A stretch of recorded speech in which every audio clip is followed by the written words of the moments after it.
Welcome back to the Changing Earth podcast with author Sarah F. Hathaway and co-host Chen Gibson, blending survival, fiction, and fact to bring you entertaining education that will help you dream, survive, and thrive. And now, here's your host, Sarah F. Hathaway and Chen Gibson. Chapter 11. The caravan of trucks traversed the broken landscape the next day. Cole looked back, watching Higgs and a medic from Cassidy's crews checking Lapierre's bandages. Making eye contact with Higgs, Cole gave him a questioning thumbs up.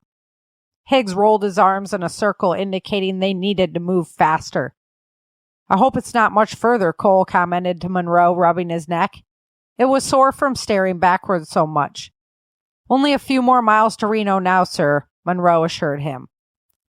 As evening fell, the trucks passed through the city's outskirts and pulled up at the entrance to a large brothel.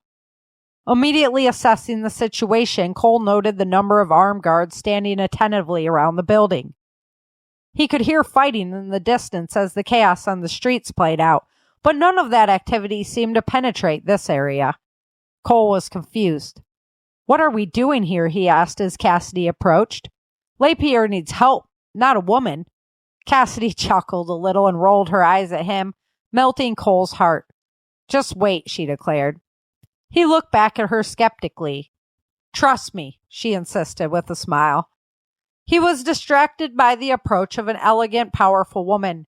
She wore a dress that moved with her, and the authority she wielded propelled each of her footsteps forward. "Cassidy," she commented, eyeballing the mercenary soldiers skeptically. "Interesting choice of friends you brought with you.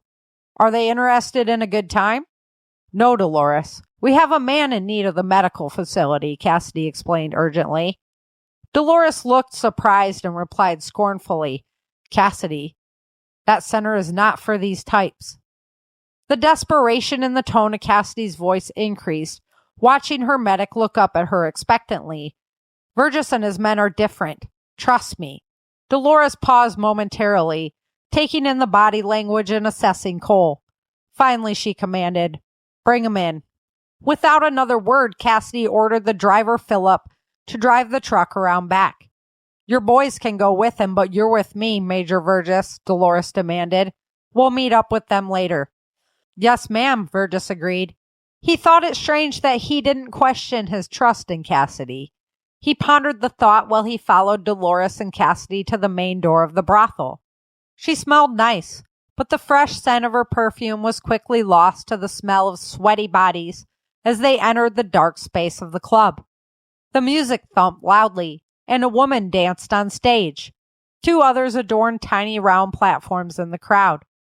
Men gazed up at them starry-eyed, and guards stood at every strategic location. The bar was packed, and the people smiled brightly. It was a relief to escape the club's loud music as they traversed a back hallway and entered Dolores's office.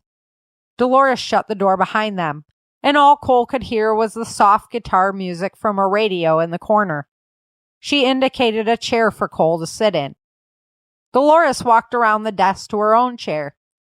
"What's the story?" she asked, pulling out 3 glasses from a drawer and pouring them a drink. Cole could feel the pressure of her stare. He would have squirmed in the chair if he wasn't such a skilled interrogator himself. Cole knew these games well. He took a drink and replied honestly, "We're headed into California. One of my men had family in Sacramento." Put off by his frank response, Dolores smiled a little. "And how did you earn the favor of Miss Cassidy? You know she's not fighting in favor of the current government." Not sure how he felt about the current state of affairs, Cole answered bluntly. "I'm fully aware." "But your superiors fight for the feds," Dolores rebutted nonchalantly as she took a drink. "Not all of them," he admitted, wondering what he could get Dolores to tell him. "And not you?" Dolores wondered. Cole knew he had to maintain his professional stance. He had a job to do, but he was questioning the reality of that position, his place in the world, and where this future would lead the country he had fought so hard for. "We can't have chaos. I just lost 8 soldiers on the way here," he mumbled almost to himself. Then you're going to stand with the feds on this? Dolores asked. Feeling Dolores starting to withdraw, Cole remembered Cassidy's words and assured Dolores, we need to have order, but we also need a legitimate check to that power, a force that can make certain the feds don't abuse that power. He watched her eyes sparkle a little as he repeated the rhetoric Cassidy had provided him. And what about freedom for Americans, Dolores wondered, refilling his glass. The landowners will have freedom, Cole assured her. And the refugees, Dolores wondered. I'm going to be honest with you, ma'am. Those people will be treated with dignity and respect, but must remain useful to get fed. And what about the West, Major Virgis? What will you do with us, Dolores wondered. I won't do anything, ma'am, because I don't have the authority to make those decisions, Cole replied. But it's going to be under mercenary control, Dolores asked. It is, Cole admitted. You'll only have minimal federal interference. They're going to keep control of the border in Virgis. Cassidy tells me you have the ear of General McClintock, Dolores prodded. I do, and I can assure you, if you help my friend, I'll do what I can to protect this place. But this land is under Lieutenant Colonel Merkley's control. I don't want to mislead you, ma'am. However, I'll do everything in my power. I can see why you chose him, Cassidy. Honesty is a rare attribute, Dolores declared, finishing off the liquid in her glass. I told you, Cassidy said cockily as she smiled with affirmation. What about LePierre? Cole asked, wondering where he had ended up. Come with me, she told him, standing up. Dolores led them back into the hallway. They entered another doorway on the right. Inside, Dolores pulled on a ribbon amongst hundreds of others on a collage framed on the wall. A door in the paneling revealed itself. Inside, a dark staircase awaited, but the landing at the bottom was a brightly lit sitting room. The couches looked like they belonged in an early 19th century home. Leaving quickly, they entered a hallway. No one is to know about this, Dolores insisted. My lips are sealed, Cole assured her, wondering where they were going. On the right-hand side, it looked like the fascia of two homes sitting next to each other. Two windows sat on either side of the front door. Cole's brow furrowed with curiosity as they passed by the doors and headed to what looked like a dead end. Another secret door opened as they approached. Inside, it was like walking into a brightly lit hospital. Cole approached the plexiglass, looking through. On the other side, doctors were hard at work on LePierre. Machines blipped with his vital signs, and a surgery tray was being wheeled in. Cole sighed with relief. I'm impressed, he admitted. We'll do the best we can, Dolores assured him. Cole slowly walked back towards the stairs, lost in thought. On the other side of the door, there was a hallway. Curious about what was down there, Cole peeked, oblivious to Dolores approaching him. Careful not to wander off course, Major, Dolores warned. I'm sorry, Cole responded. I don't mind, except my guards don't know you. I'd rather avoid accidents with a man of your standing, she chuckled. Come on. Cole followed her down the hall and entered a room with 4 guards. Large stainless steel and brass cylinders lined the rooms, busily crafting beer and whiskey. Alcohol, Major. It pays the bills, cleans the hospital, and kills the pain, Dolores explained. Cole chuckled. Especially now. I appreciate your help and candidness. Don't make me regret it, Major, Dolores told him as they walked back to the stairway. I trust you can find your way back, she wondered. Yes, ma'am, he replied. He climbed the creaky wooden stairs and returned to the little room at the top. The secret door in the paneling closed tightly behind him. Although his heart was heavy, he found Monroe and Chappie sitting comfortably at a table in the club. They had a beer in hand, and one waited in front of an empty chair. How is he? Monroe asked, watching Cole sit down. In good hands, but not looking good, Cole admitted. Monroe scowled at the news. Chappie's demeanor was a stark contrast to Monroe's. He sat gazing longingly at the scantily clad women in the room. If we have to wait for LePierre to recover, you couldn't have picked a better spot. He sat up straighter, watching 3 women approach the table. Monroe suddenly perked up and replied, Couldn't agree more, my brother, as the sound of the woman's high heels stopped in front of the table. A shorter stature woman in a silky red dress commented, You boys look lonely. Do you need some friends? Standing from his chair, Chappie took her hands into his and replied politely, "Well, yes, ma'am, we do." She smiled brightly at his charming demeanor and replied, "Come with us. We'll put a smile on that face." One of the other women took Monroe's hands in hers, and he stood up to leave. The two couples walked away.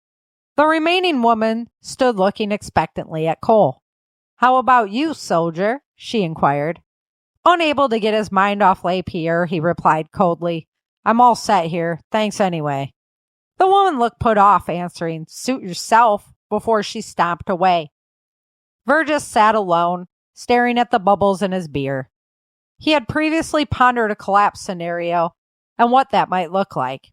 He knew it was only a matter of time before the United States of America would be pushed to a breaking point. All great empires had gone by the wayside in the past. He cursed fate for allowing him to be alive while it happened. How can I help people and imprison them at the same time, he wondered. Lost in his thoughts, he never noticed the sound of boots approaching until the chair across from him pulled out. He looked up slowly. His eyes met the beauty of Miss Cassidy Baker, looking down at him with pity. "Worried about LePierre?" she asked as she sat down. "We came out here for him. He wanted to find his family," Cole admitted. "I hate to be the one to tell you, but I haven't heard of any survivors of the devastation that hit that valley." "You've had word from California?" Cole asked, surprised by her information. "We've intercepted 2 refugee transports headed for Las Vegas," Cassidy admitted. Cole looked at her scornfully. He was concerned if she went too far, the government would send forces out to round her up. "We needed more fighters," she explained passionately. "I didn't have a choice." "What's the word out there?" Cole wondered. She leaned in closer and told him quietly, "It's something like a hellscape in there. The supplies are gone, and the survivors are fighting for scraps." I knew that was the case. He sat back, drinking a sip from his mug. "National triage," he mumbled. "I understand not having the supplies to help, but the feds also scrambled all the communications there. The people are utterly lost." Reflecting on her words, Cole replied, "We came all this way. We have to try." He took a sip from his drink, determined to help his friend.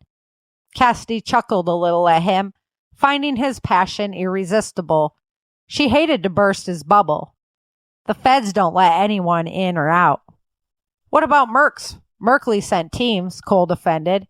"Not that I've heard, but my ears only go so far," she responded, unable to answer his question. "What are you going to do when you get back?"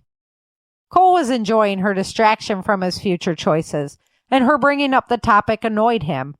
He looked her dead in the eyes and replied bluntly, "My job."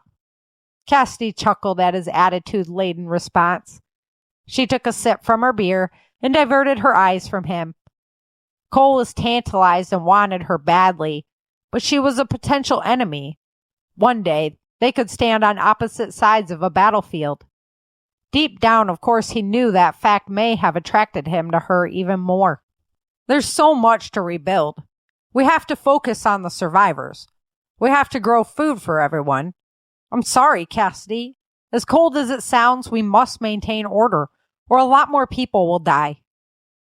To his surprise, she replied rationally after a deep sigh, "I understand. The citizens appreciate that you got the pharmaceutical operations working again."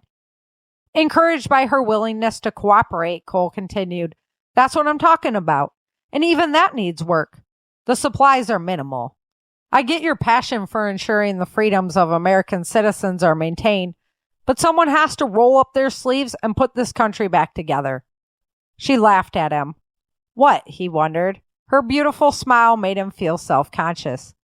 "You're so noble," she explained, touching his hand across the table.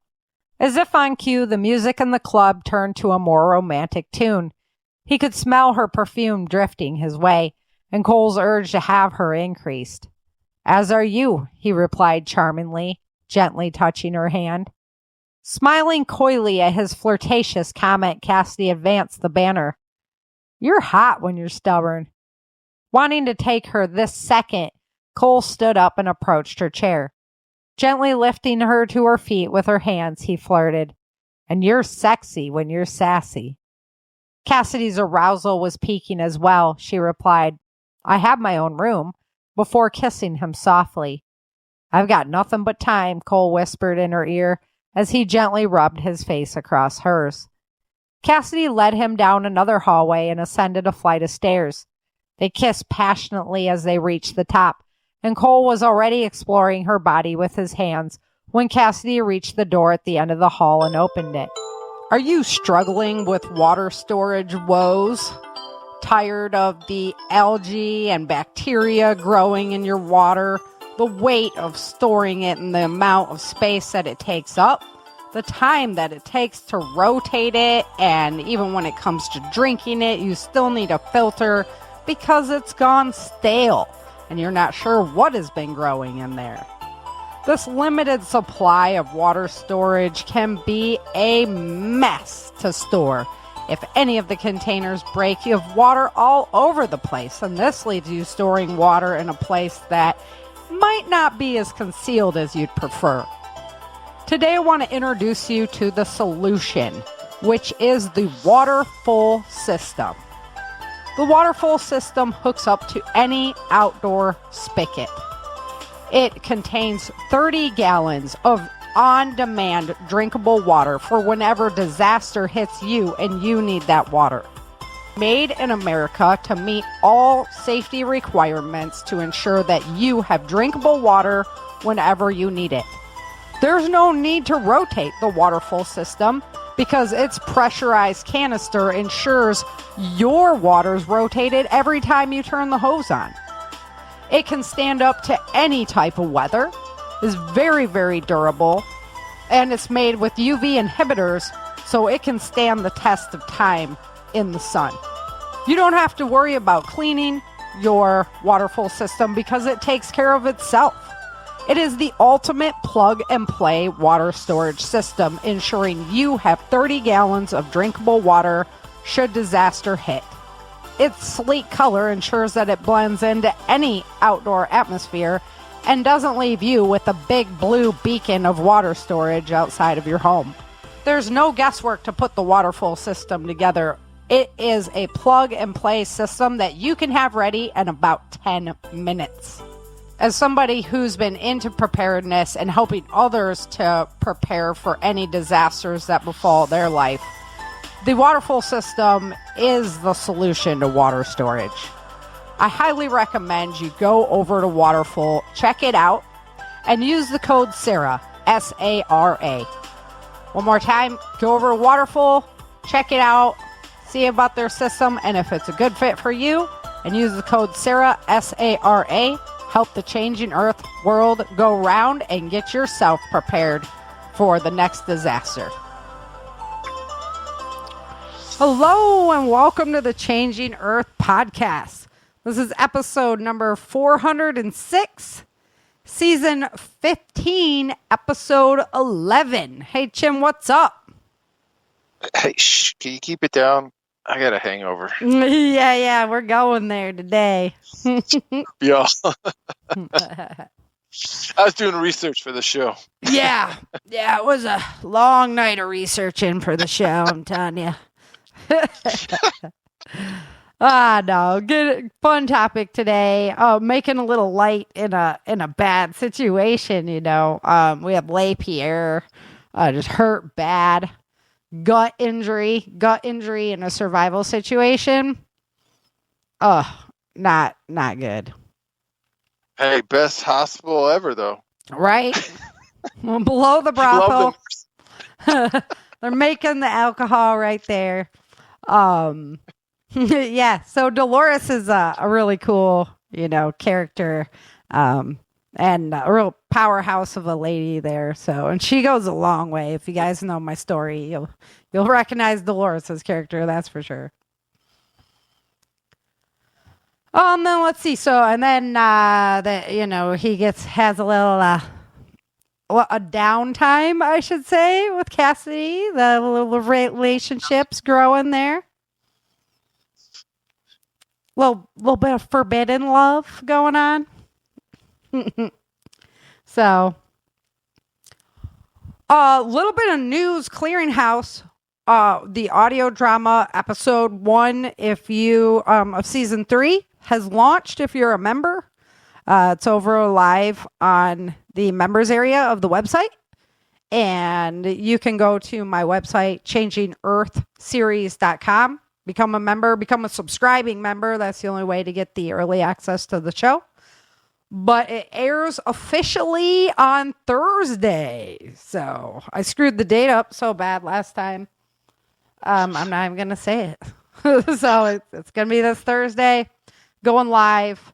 And it'll be on its podcast platform. So wherever you listen to your podcasts, you'll be able to download that episode Thursday. The book Virgis is ready to go.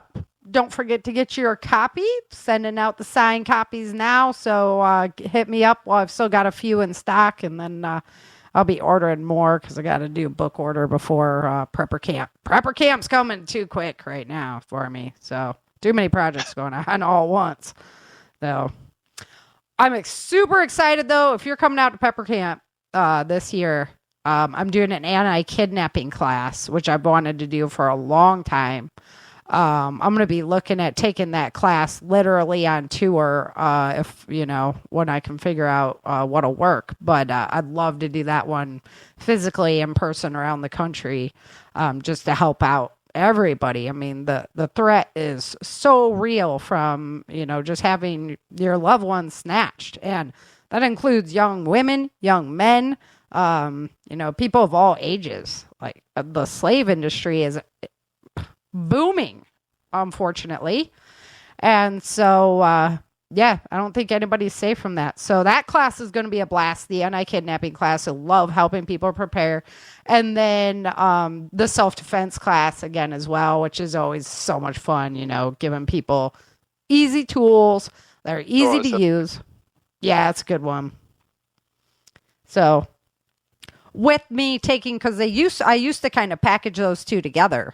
And now that I get to, spend the time specifically on the anti-kidnapping material, I'll be able to go a little bit further in the self-defense class as well. So cool stuff all the way around.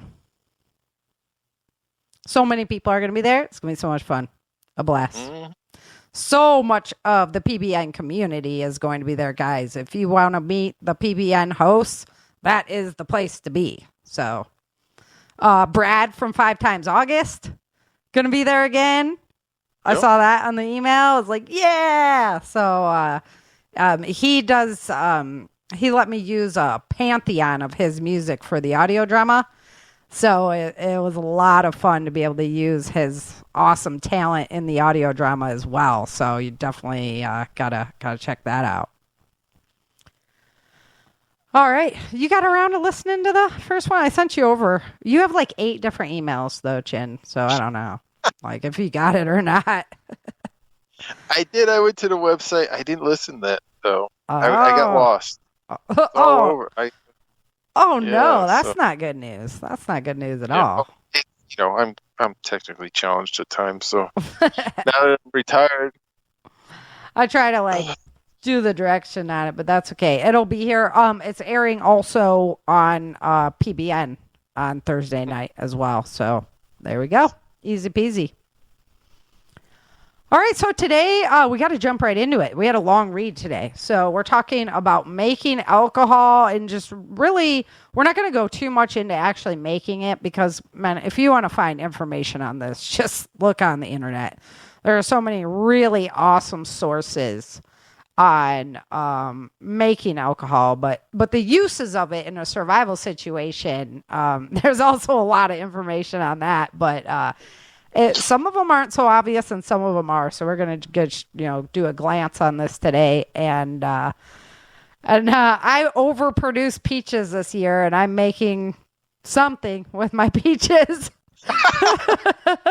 So I will let you know how that turns out. And and then if you're coming out to Prepper Camp, maybe you can hit me up for a little bit of that. I think I'm going to have some ready for Prepper Camp. We'll see. One of the things about making alcohol, safety first. It there are serious consequences to contamination happening at any point in the process. So you need to really be on point as far as your sanitization goes and things like that.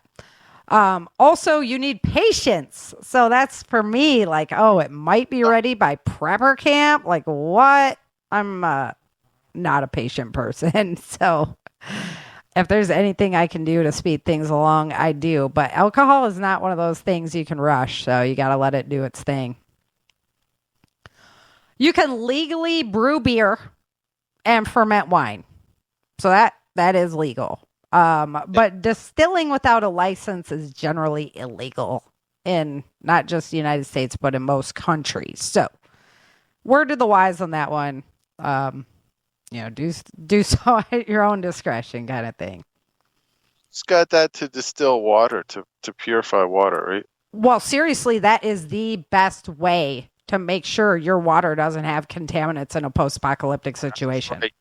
It's my story, and I'm standing by it. It is so, but you can do water with the best method I've seen is doing the angel food cake pan upside down. And it'll just drip the water right off, or you could capture it that way. But having a distiller, I mean, nothing's better than having a distiller for your water. So the best way to make sure your water's purified. No, I like my drinks neat. Right? Yeah. No water. Flush. All right. So invest in the right tools. Having the right tools makes the job a lot easier. We're kind of talking in the green room. And you were like, yeah, I was piggybacking because he already had all the good stuff. And oh, yeah. I had like a 2-tier like beer brewery system. It was awesome. Right. We were working it. So that's really the way to go. Like when you got to make your own, like, oh, I'm going to put, this canister on that canister kind of thing. Yeah. Yeah. So, we ended up buying like the specific bottles, and then there's little aerators that you put on top of the bottles so that they can bubble and do their thing. And yeah. So off gas. Yeah. Yeah. We bought the cheapos. You forgot to use that properly, and it like spewed beer all over his bathroom because he put them in the tub to like ferment, or that they get a amount of time, and they off gas through that, like you were saying, you put a little funnel thing that has a little stopper, and it has a little go through it, right? And it wasn't working properly. Like the bottle blew. Yeah, I was gonna say your bottle can blow up. Yeah. So we kept the box that the bottles came in, and we put the jars back in the box, because that way, if like something does happen, explodes or whatever, at least it's containers, big, not. We fermented them in big containers. Yeah, these are like gallon jars. Yeah. So I mean, this is big, like water, like water cooler jug. Okay, so like a 5-gallon type. Yeah, we only did a gallon, so it's nice and contained. But also, like, we're in Texas, so like if I put it outside, it's going to be way too hot, And I didn't want the jars just sitting on the carpet somewhere or something like that if they were to explode. So having them in the box, I put another layer of cardboard underneath. That way, in case anything happens, it's not wrecking any of the floors or anything like that. So it gave me a way to have a light-free, cooler environment. Yeah. Yeah. We always have an area of our dining room that we call the basement, where like we just stack stuff that we're like, oh, we have too much of that, put it in the basement. And it's literally just like a corner of the room. So, alrighty.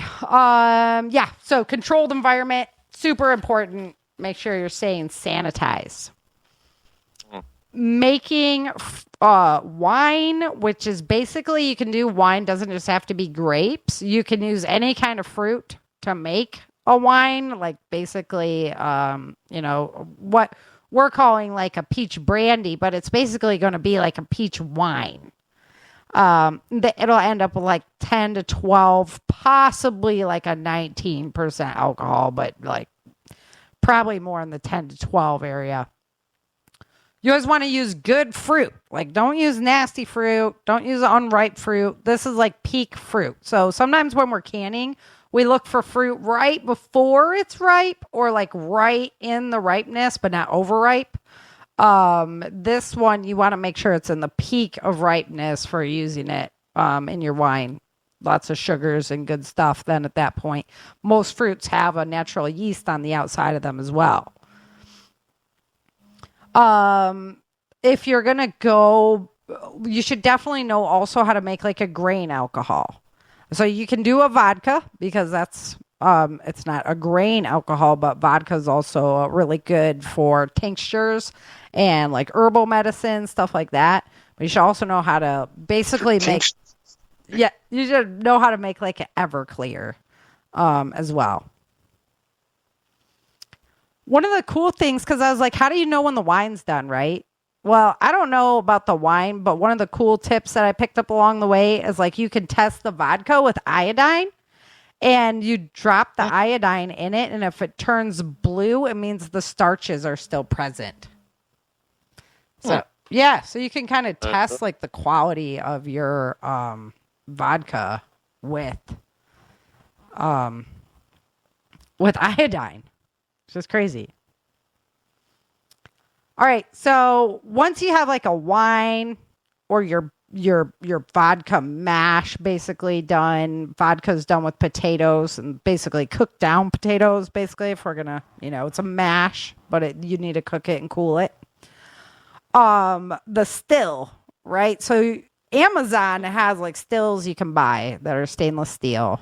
The copper ones are really expensive, and obviously you're going to get more with what you pay for. So I would definitely, if you're going to seriously think about having some alcohol made, then you should be thinking about a nicer still. You need a stem thermometer. So have you ever seen, you don't watch cable TV. There's a Moonshiner show on History Channel. Mm-hmm. And it's pretty darn cool. I've been watching that for a while on just how to do different alcohols. And it's a competition. So they bring in like 3 or 4 people. It's a reality TV show? Yeah, it's a reality TV show. Yeah. And they bring in like 3 or 4 people, and they're basically like, who can make the best alcohol? And sometimes they have to make it to a special like proof. Sometimes they have to give it like a certain flavor, that kind of thing.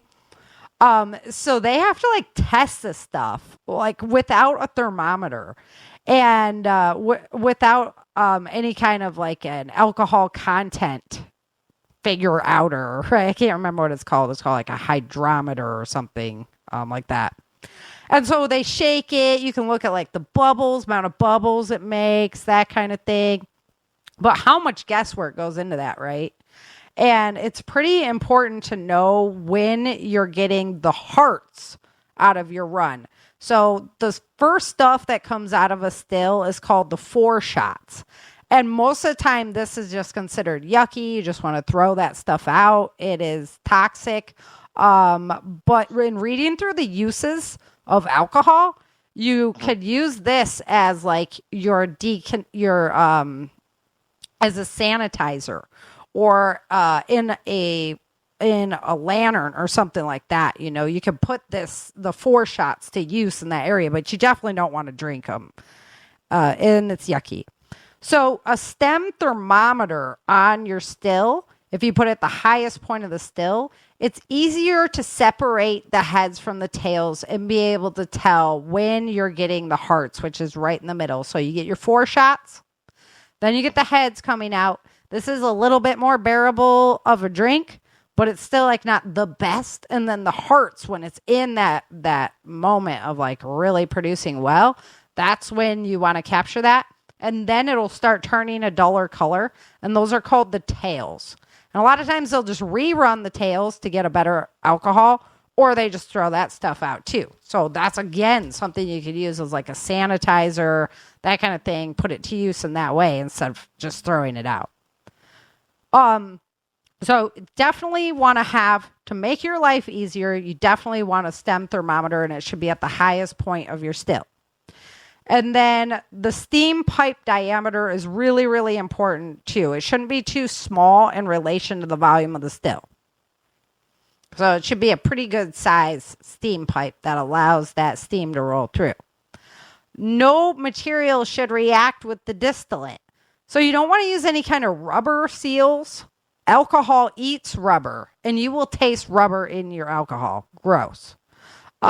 Yeah, totally. Also, like plastic, they'll do. They put sometimes they put a little piece of material where the alcohol is coming out to make sure it'll drip right down where they want it to go. They call it a raccoon naughty name. Yeah. And so somebody did one of those with like a plastic pen one time on the show, and it just wrecked the whole thing. It was just gross because alcohol eats the plastic. So you get that plastic in your flavor, and yuck. So you want to use heat-resistant glass, stainless steel, or copper. Those are your best materials to make your still out of.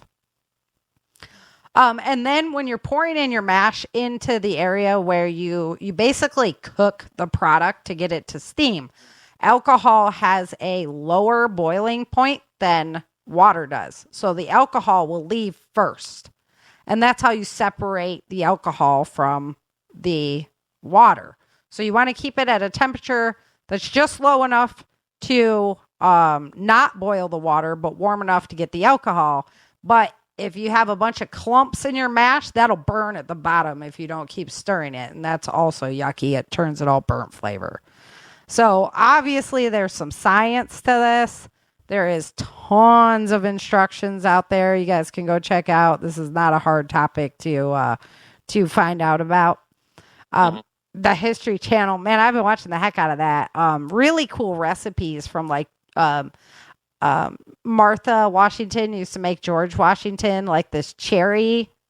Oh, it's this cherry liquor that he used to make. She used to make him, and all kinds of just cool recipes from the history of the United States, which is also pretty neat to see like where did they start here in the United States, you know. For alcohol uses, most of the uses, like I said, are the grain alcohol because it's just a purer product than if you're using fruit or something like that. So a grain alcohol is going to be made from like corn or barley, wheat, you know, something like that. The vodka also goes in there. But in general, you're talking grain alcohols. All right, so let's start rolling lists. This was fun. And you're right. Some of them were super redundant, but. So, disinfectant. Alcohol is a great disinfectant. You can use it on wounds, equipment. You want to soak the items in the alcohol, though. Don't just like wipe it off and be like, oh, I can use the scalpel on somebody else now. You know, no. You like soak it in there.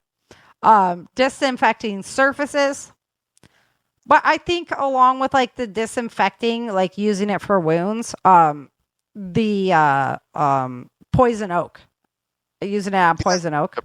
Heavy, yeah. Yeah, it comes in there. It dries your poison oak out. If you know herbal products, usually there's a medicine to treat poison oak or ivy that grows right around it. That's just nature's way. And it's usually better.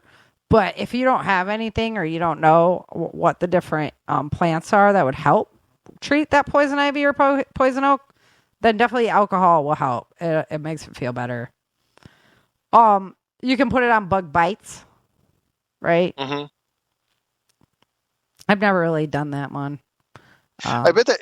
Have you ever got the bee sting? The little like plastic glass vials with the cotton on the end, and you break the vial and you rub it on the bee sting. It's alcohol in there plus maybe something else. We always did like baking soda and water. Yeah. Yeah, and just made a paste and put it on there. Mud too is a good one for that. Just throw some dirt on there. Throw some dirt on it. Yeah, it helps. It's no joke. Okay, it's an odor remover. So the boys were just laughing at this one. You smell anything. Yeah, they're like, yeah, but you're gonna smell like a bum. Like,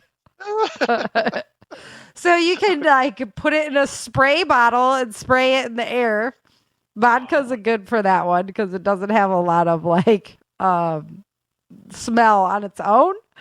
And the next one, on your pits, in your pits. Just you put a little in your pits, and you will smell like a hobo, but you will not smell like BO. It actually kills the bacteria. Mm-hmm. So, yeah, make sure to vodka though. What was the other one? It was like whiskey or something. Yeah, whiskey. Jack on there.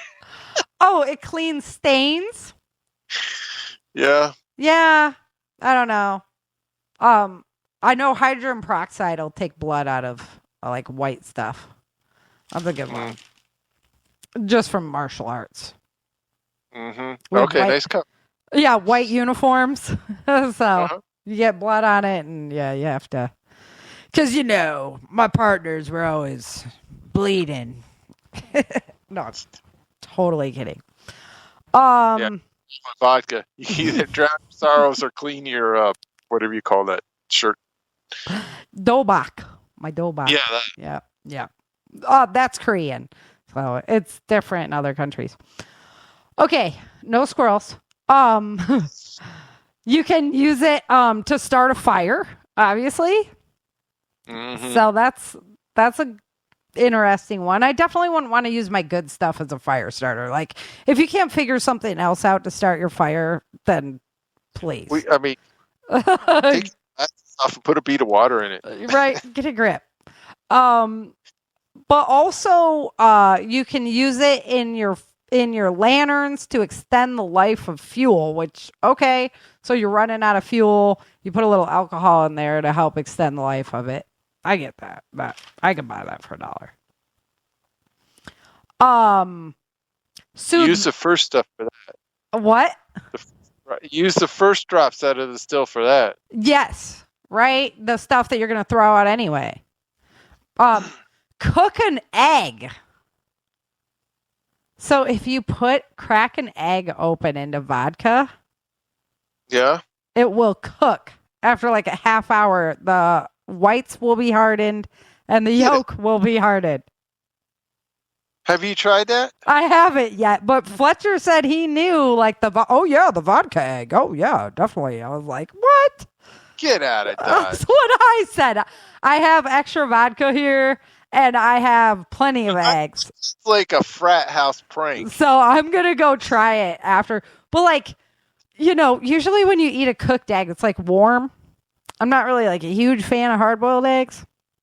Hard-boiled egg, yeah. Right? So it's usually like warm and like it would have just, it's going to taste like vodka. I'm not sure I could eat it. I'm having a hard time with that. However, I was thinking like survival situation and you don't want to start a fire. You put that in the mason jar as you're hiking along. Right? Maybe I'd rather have a vodka egg than a raw egg. Well, hell, you drink the vodka, you won't care. True. It's like the worm at the bottom of the tequila. Yeah. So yeah, I'm going to actually try that one. Egg, you want a whiskey egg? If you guys are on the live chat, after the show, I will go ahead and try that, and then I'll put some pictures up there. I'll do a little share over there. That's funny. Yeah, because I don't know. I was like, ugh. I'm not eating it though. I'll tell you that. Like Chin's the one who eats the stuff. Oh no, you've already sent bugs to my house. Yeah, that's what the co-host does. I looked it up in like the podcasting handbook. Mikey likes a he'll eat anything. Okay, so you're probably going to run out of solvent to clean your firearm. Post-apocalyptic, so mix alcohol and firearm. You can clean your firearm. It soothes mouth pain, and you can use it to get the right. This is swishing, not drinking. We are swishing. Swish. I didn't inhale. And then if you swish it for 30 seconds, which I'm not sure if I could do that, to clean your teeth. You never know when you need to remove some glue. I'm like, how would you use that in a post-apocalyptic? Like, I'm concerned about the sticker glue? I don't think so. Okay. We talked about the lamp. Oh, fuel stove. You can use the ethanol, the fuel stove. Yeah, they have those stoves. You should definitely have multiple options. That's something I need to work on. Repel bugs. So again, you can mix it with olive oil and rub it on your skin, and you'll fit right in at the brothel, but you won't be getting bug bites. Killing weeds. I don't know how important it is to kill weeds in a post-apocalyptic setting, but better if it's in, yeah. The mold killer, though, because your bleach is really useful as a water decontaminator. So if you have mold in your structure that you're living in, that can be really, really bad. You can die from the effects to your respiratory system. So using alcohol to kill the mold, save on some bleach. Hey, or you don't have bleach, but you should have bleach because you already listened to my show and you knew you were supposed to go buy those tablets. Right? That clean the pool, that are bleach only, not with all the other fancy stuff in there. And you should have those on hand because you can break just a little bit of that off. It lasts a lot longer than buying any kind of gallon bleach. Okay. Suppress a cough. So the hot toddy. It's a thing. It's a thing. You have some bourbon, honey, lemon juice, and hot water. And not only does it help with your cough, but breathing the vapors also helps the blood vessels in your nose and everything dilate, which helps you recover from your cold faster. So, hey, there you go. Barter, of course, as a barter item. If you can make alcohol and you can pretty much trade for anything.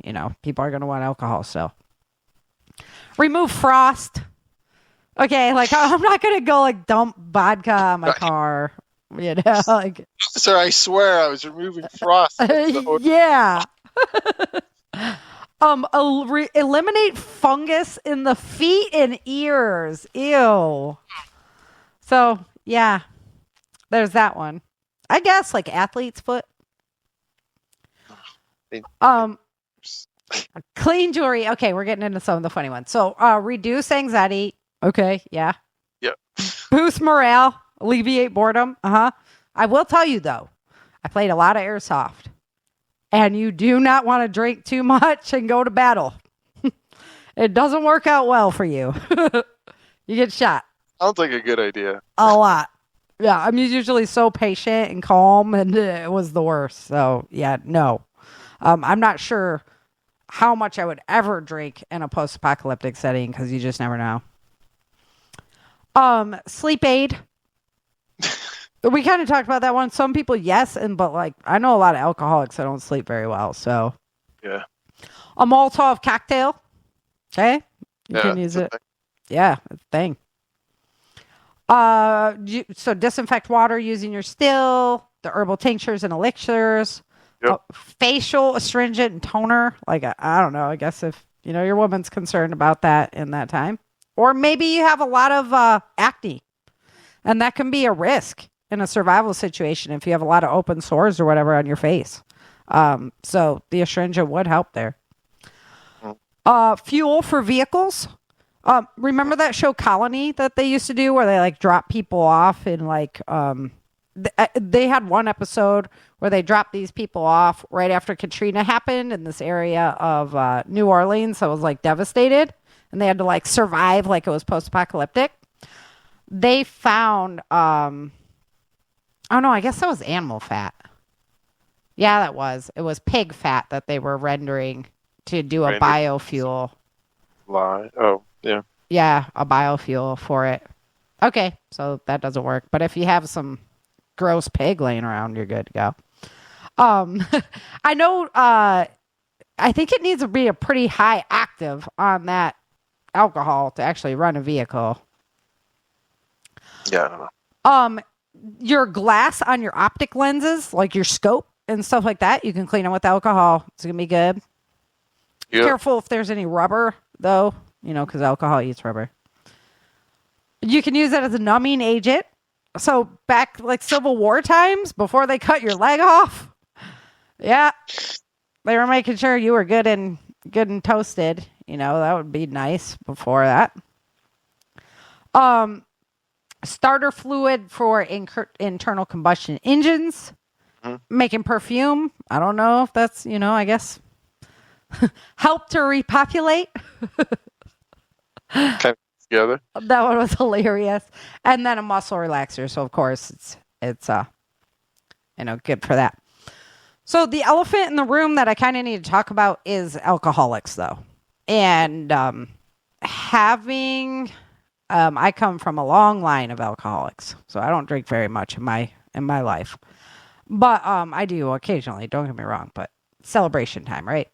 So having people with alcohol, having alcoholic people that you are going to need to take care of in a post-apocalyptic setting, they can have some serious withdrawals.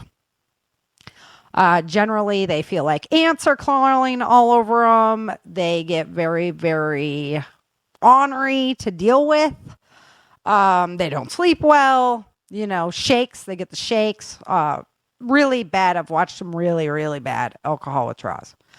So as a preparedness person, you're going to have to get ready for their condition. And I know that sucks. Like, why should I have to be ready for them? Well, do you love them? When they come to you, are you going to say, no, you're an alcoholic. Get the hell out of here. So that's your choice. That's your personal decision. I don't know what you're going to decide. But for me, I know that I've planned to take care of an alcoholic, and you're going to have some stored that they don't know about so you can wean them off softly.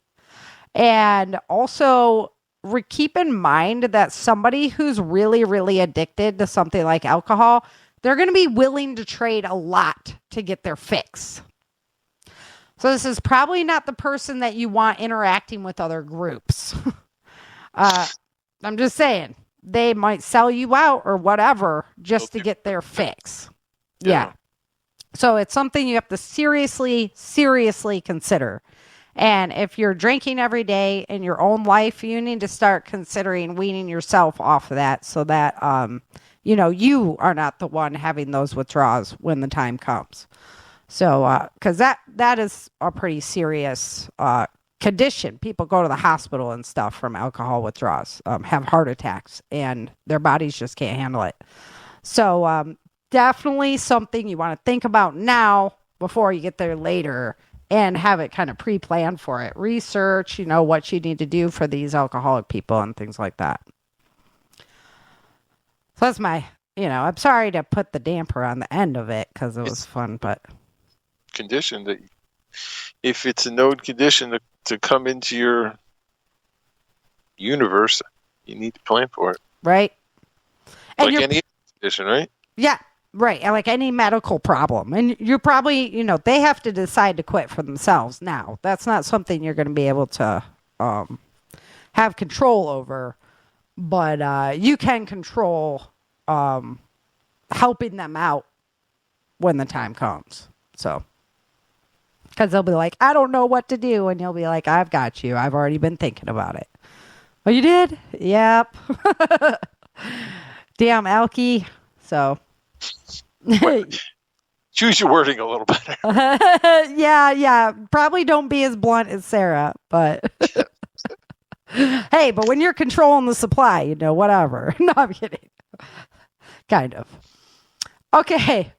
Let's go ahead. Oh my gosh, we only have 5 minutes left. I knew it was a big read today. Let's go ahead and get into the Changing Earth news. We have some stuff to talk about. Alrighty, Changing Earth news. So the sun, we have these huge spots, and they are currently on their way out. They never really came to fruition on anything that was earth threatening. It was really, really nice. They decided to stay just nice and quiet. and just kind of do their thing and pass on by. But we have these little tiny guys that are coming in, and little man syndrome, little sunspot syndrome. They are getting all kinds of riled up over there. So they're making noise, and it's definitely something we're going to have to keep our eyes on. That you never know with the effect that these little releases have been having on the planet. We got to keep them all on view now. The biggest earthquake of today was a 6.9 in Tonga. It was a very deep quake, but I'm telling you, that area has been getting rocked pretty much all week.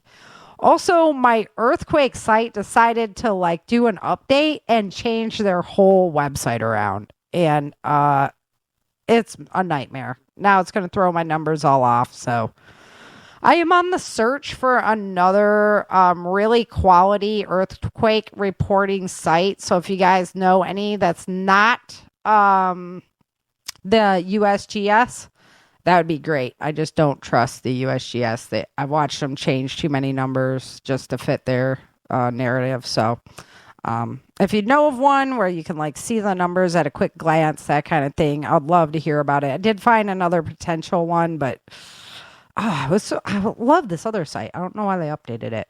So anyway, that's what I'm dealing with. There was a great report that came out today. Ben on Suspicious Observers was talking about it, and they did an analysis of the Carrington event. And when the Carrington event happened, that CME actually took less than a day to reach Earth. So the reality is, when the day comes, it's not a matter of if, it's a matter of when. When the day comes that the sun decides to fire a CME at the Earth again, you might have less than a day's notice. It could be, you wake up fine in the morning and 17 hours later, the world has no more power anymore and it's on fire. So that's kind of the nightmare scenario reality, but that's the reality of it. And we are really, really vulnerable because of our magnetic shield. And we're way more dependent upon electricity. So we're literally thinking of going, it would literally be going back to steam engine type times. That's the best technology we can muster at that point. Also, any areas that were electrified, like they had telegraph lines and things like that at the time, they suffered huge losses. They were the electronics exploded. The building was set ablaze. People died inside of it. So now we are way more technologically reliant. And we don't stockpile transformers and things like this. So you really need to be aware of what's going on with the sun. And or maybe you don't. Maybe you just want to be overall prepared. And if that day comes, it'd just be the same as any other as far as your preparedness level goes.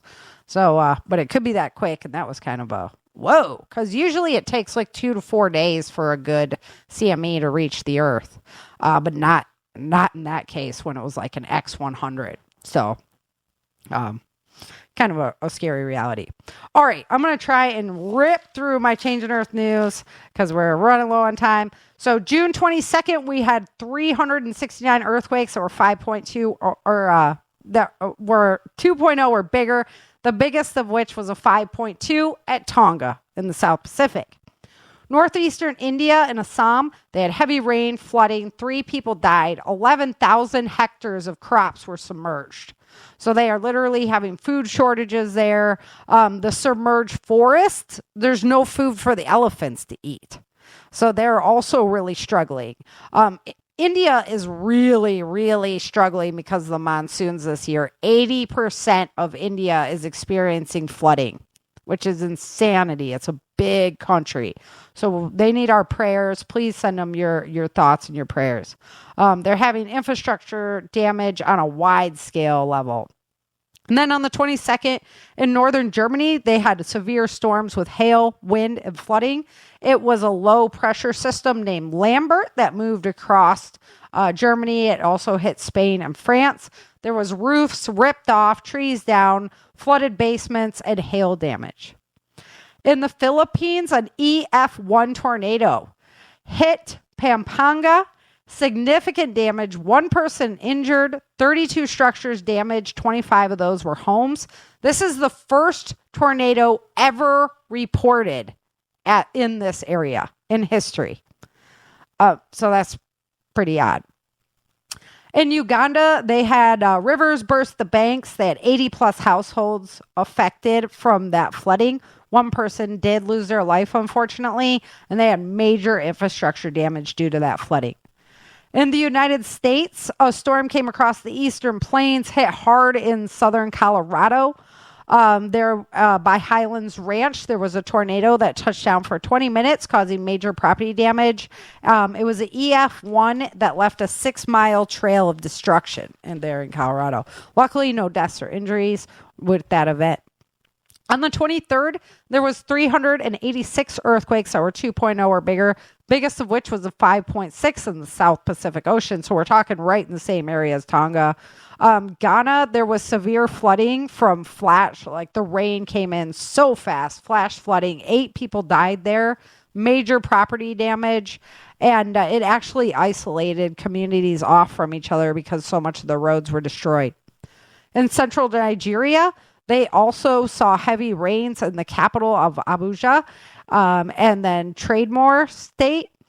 It rained for 8 hours and left 4 people dead in that flooding. The drainage was absolutely overwhelmed. 166 homes were submerged. Vehicles were completely washed away and roads were destroyed. In southeastern China, they also saw flooding in Guangdong province. 355 millimeters or 13 inches of rain came down in just 24 hours. So China has a long history. They have a long recorded history. They have been recording these things for a long time. This is the biggest single day event in history for Guangdong. So that was pretty darn significant as well. June 24th, there was 385 earthquakes that were 2.0 or bigger, biggest of which was in the South Pacific Ocean by New Zealand. Southern Mexico, 1 person died, 1 person went missing in flash flooding. The roads were 1 meter or 3.2 feet deep. Dozens of homes were inundated with water. Vehicles were completely stranded, and people had to be rescued from the rooftops. So again, Chin, I saw a lot of squares in the rooftops this week from all this flooding. Got to keep the axe in your attic. That's the only way you're getting through that space if something happens. And that was you that told me that one. Yeah, it's a thing. It's a thing. Brock's always like, really? I'm like, yeah, it's a thing. In central Chile, 2 people were left dead. There were 6 people missing last heard. The roads were flooded. It cut off 40 locations. 10,000 people were isolated. 27 homes damaged. 54 completely annihilated. 5,000 people have been displaced by the flooding there, and 15,000 people were left without power. In western Kosovo, 54.6 millimeters or 2.1 inches of rain happened in just 1 hour, causing flash flooding. Unfortunately, a mother and son did die tragically in that event, and 2 other people were injured. On June 27th, there was 331 earthquakes that were 2.0 or bigger, biggest of which was a 6.0 in the South Pacific Ocean, right by Tonga. Again, there was also 2 other 5.4s that happened on Tonga that day as well. That place is rumbling, and that's the Hunga Tonga. That's the big volcano. I know, but that's the name for it, and that's the volcano that erupted a couple of Februarys ago. So we definitely need to keep eyes on that one. In west central India, this is the monsoon story. It has just been completely atypical this year. 80% of the country. It hit Delhi and Mumbai at the same time for the first time in 62 years. They've had flooding and severe landslides. It's hundreds of tourists stranded and 5 people dead so far from the monsoons this year. In Romania, in Arid County, they had flash flooding. 60 homes were destroyed, roads and homes completely flooded. And then in the United States, we had 4 tornadoes touch down in Indiana. An EF1 hit a home that killed a man and injured his wife in Indiana. 75 homes were destroyed in 15 minutes. 75? Did I write that right? Yeah. Oh, sorry. I was taking notes fast today. Fact or fiction? No, that one's legit. 4 tornadoes touched down. It was major damage through there. They got really, really cool footage of it, though. If you're into like watching the disaster footage, they got some. This one storm watcher was right on it and saw it like all go down. 2 people died in Arkansas when a tree fell on their home. In Tennessee, there was multiple rescues. Ton of wind damage happened. A little tornado was just flying through there. And tens of thousands of people were left without power in Michigan, Arkansas, and Tennessee. The 26th of June, there was 434 earthquakes that were 2.0 or bigger, the biggest of which was a 5.2 in the South Pacific Ocean at Tonga. Germany had a meteor explode over Nuremberg. Luckily, there was no damage to the ground, but it was seen from many different countries. In the United States, Scottsdale, Arizona lit up with a wildfire. They evacuated over 1,145 residents. It's called the Diamond Fire, and it quickly grew to 2,500 acres or 1,000 hectares. It's right outside the Tonto National Forest. In eastern Iran, they had 1,059 people hospitalized from the dust storm that's been going on for days. A bunch of them were treated as like outpatients, 800 and some, but 145 were hospitalized due to the severe conditions that the dust caused to their respiratory system or to their eyes, things like that. So, big situation going on over there. The 27th of June, there was 347 earthquakes that were 2.0 or bigger, the biggest of which was a 5.8 in the Sea of Japan. Trinidad and Tobago were hit with a tropical wave. It's just a weather storm that came in, and it did some major damage to their capital, the Port of Spain. Roads and businesses were completely flooded, roofs torn off, and trees down. In southeastern South Africa, KwaZulu-Natal was hit by a tornado. It did major damage to their infrastructure. Homes were destroyed. 4 people were killed in that event, and they have massive flooding along with that storm. 1 person was still missing at last count. In the United States, in western Colorado, the Spring Creek fire ignited by Parachute, the town of Parachute. It burned 3,000 acres or 1,200 hectares, and it was endangering the residences nearby, but they also have a large natural gas infrastructure there and was also threatening that whole system. So there's something else to think about with the wildfires. On the 28th of June, we just saw more dust storms in Iran. The flooding in India is continuing. And then on the 29th, they had a massive landslide in India, took out one of the major highways. In Spain and Catalonia, there was heavy rain and flash flooding. Heavy snowfall in South Africa on the 29th. Crazy, right? So that happened. On the 30th of June, there was more flash flooding in India. Mexico got hit by Hurricane Beatrice that was moving in, caused massive flooding on the coast there. Hunan was in China was also hit by an intense rainfall, flooding the streets, buildings, agricultural land. They had 280 millimeters in just 12 hours. No casualties reported. Their infrastructure was severely affected. They had to evacuate thousands of people out of there. And then in Indonesia, a 5.8 earthquake hit on the 30th. It was pretty intense pictures. And there was massive flooding in Puerto Rico as well. On the 1st of July, the St. Louis was hit by a major thunderstorm in the United States. Missouri, they were hit by 2 days in a row. The winds went all the way up to 70 to 80 mile an hour winds. So I had a lot of property damage, trees coming down, that kind of thing. Also up in Alberta, Canada, they had a tornado touch down. Multiple homes were damaged in that instance. Oh no, that's the one they had the pictures of, that the guy was like boots on the ground for that. Today, so in the United States, more than 15 million people are under a severe thunderstorm watch until this evening. That included Mississippi, Alabama, Tennessee, Georgia, North Carolina, and Arkansas. So just pieces. It was pretty much a centralized storm there in Tennessee area and that. Severe flooding hit Chicago, Illinois. NASCAR was actually forced to cancel their event there due to the flooding that hit Chicago. Northern New York is also seeing flash flooding with massive downpours. Ellenburg was hit the hardest. They had to actually evacuate some of the campgrounds there. Malone was another town that was severely hit. And the rain is slowing down, but the water levels in the rivers still go up after the rain stops.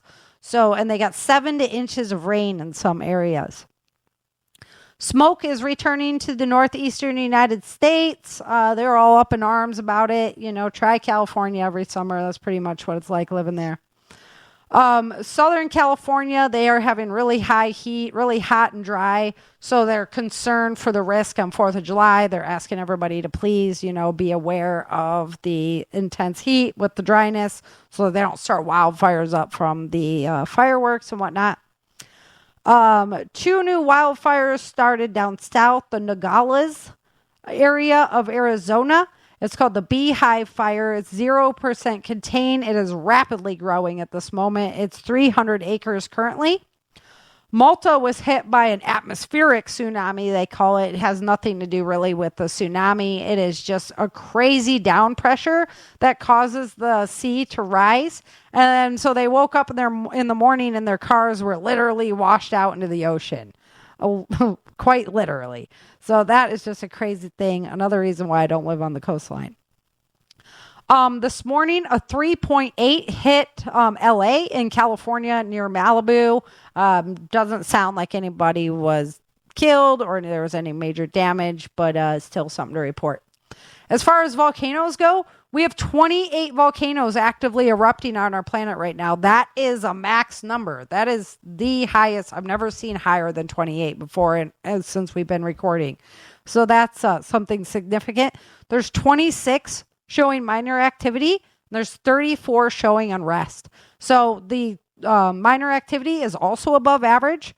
The unrest is below average. But overall, we've added 3 new volcanoes to our list this week. So we'll have to keep our eyes on that and see what's going on with the volcanic activity. So I told you my earthquake numbers are just wonky. I had to try and get it off another site. I wasn't really happy with it. I'm going to do a little recording on it and see what it turns out to be. It just wasn't in line with the other site that I was using. Seems like they're trying to... Seems like they don't want you to have a lot of earthquake information right now, so that's curious. The biggest earthquake of today was a 6.9 that hit Tonga. So Tonga's been on our list all week. Overall, in June, the biggest earthquake we had was a 7.2 on the 15th that was just south of Fiji. So we had 10 earthquakes in June that were 6.0 or bigger. So that's pretty cool numbers there. As far as the wildfires in the United States, there's currently 87,814 acres on fire. This is being reported from 16 major wildfires. North Carolina finally came off the list. Way to go, guys. Impressive. Took you a couple months, but we're off. New Mexico is our number 1 state on fire with 62,026 acres actively burning from 3 fires. One of those fires is contained at this time. Number 2 state reporting is Arizona with 19,424 acres on fire. This is coming from 6 fires, and one of those fires is contained. And then number 3 on the list is Colorado. There are currently 4,697 acres are on fire from 5 fires, and none of those are contained at this time. So we're definitely going to keep our eye on Colorado. Alrighty. So there you go. Changing Earth news. Lots of stuff going on. Flooding.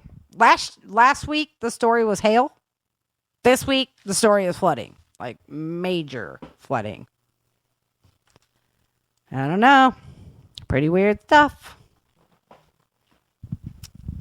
And you're over there on the edge of the storm tonight, huh? I thought we were going to get maybe some thunder or something happen during that.